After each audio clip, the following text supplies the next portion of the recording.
राजकीय रंगमंचावर पुन्हा एकदा शिंदे गटाने दमदार डाव टाकलाय।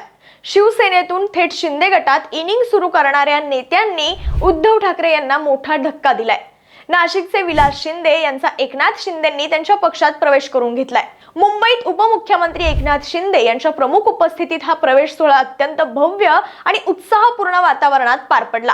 शालेय शिक्षण मंत्री दादा भुसे, शिवसेनेचे ज्येष्ठ नेते अजय बोरस्ते, महानगर प्रमुख बंटी तिदमे तसंच विजय करंजकर यांच्यासह अनेक मातब्बर नेते आणि कार्यकर्ते हे सोहळ्यात साक्षीदार होते। हा केवळ एक प्रवेश नाही तर विश्वास आणि सन्मान या दोन मूल्यांच्या आधारावर उभारलेली एक नव्या वाटचालीची सुरुवात आहे। विलास शिंदे यांनी स्पष्टपणे सांगितलं की आम्ही फक्त पक्ष बदललेला नाही तर एक नवा विचार, एक नवी ऊर्जा आणि एक सन्मानाने काम करण्याची संधी स्वीकारली आहे।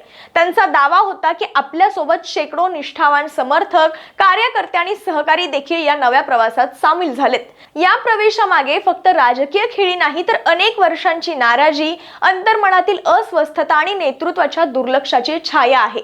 विलास शिंदे हे आगामी निवडणुकांमध्ये संभाव्य उमेदवार म्हणून पाहिले जात आहेत। त्यांच्या प्रवेशामुळे स्थानिक राजकारणात नव्या समीकरणांची उभारणी होणार हे नक्की। खरं तर या प्रवेशाबद्दल काही महिन्यांपासूनच चर्चा रंगली होती। खरं तर एकनाथ शिंदे हे ठाकरे गटाचे पारंपरिक बालेकिल्ला भेदण्याच्या धोरणावर काम करतच आहेत। नाशिक सारख्या शहरात त्यांना एक ठोस संघटन प्रमुखच गळाला लागला तर स्थानिक निवडणुकांमध्ये त्याचे थेट परिणाम होणार याची जाणीव ठाकरे गटालाही आहे। शिंदे गटाला जर नाशिक सारख्या प्रमुख शहरात प्रवेशद्वार सापडलं तर ती संपूर्ण उत्तर महाराष्ट्रातील ताकद वाढवण्याची सुरुवात ठरू शकते आणि तसंच आता झालंय। विलास शिंदे हे ठाकरे गटाचे नाशिक मधील प्रमुख, स्थानिक पातळीवर त्यांची संघटनावर मजबूत पकड असून कार्यकर्त्यांशी त्यांचे जवळचे संबंध आहेत। आणि या सर्व घडामोडींमुळे प्रश्न हा निर्माण होतोय की उद्धव ठाकरे गटासाठी हा आणखी एक स्लिप ऑफ ग्राउंड ठरणार का, की शिंदे गटाची ताकद निवडणुकीच्या तोंडावर आणखी बळकट होणार?